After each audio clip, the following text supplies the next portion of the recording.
what we're aiming for, okay? So, how do you get to square footage? You length times width. So you folks might want to stop for a second and go grab a pen and pencil or something. There could be a opportunity for some note taking here. So length times width is going to give you your square footage. All right, square footage times 35. All right. So if you've got a 3x3 tent, all right, that's going to be 9 square feet. That's going to be 9 times 35. Okay, that's how you end up getting how much light that you actually need to create peak photosynthetic rates.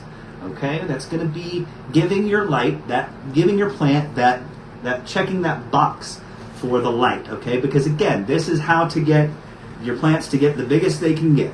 It's going to be giving them the appropriate amount of light.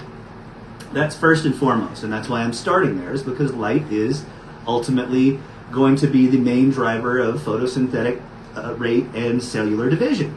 All right. So having enough light and having your light in the proper spectrum and having it in the proper DLI is going to be important, almost above all else. Okay. That having that proper amount of light and having that's going to give you all kinds of stuff. Not only is it going to lead to a bigger plant, but it's also going to lead to denser buds, shorter internodal spacing. Okay, that's what gives you tighter buds. And whenever plants are stretching real far, it's because they are stretching super far because they're trying to reach for the light to get it into that ideal zone of photosynthetic activity. All right. And what you're going to want with your lights, again, is 35 watts per square foot. That's going to give you peak photosynthetic rate.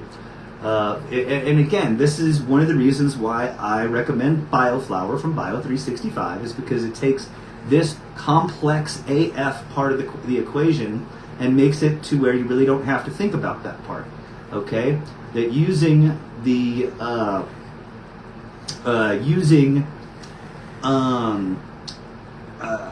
using a soil like BioFlower from Bio365 is going to give you a few advantages. What it's going to do is it's going to give these plants exactly what they need when they need it through the biological processes that have been in place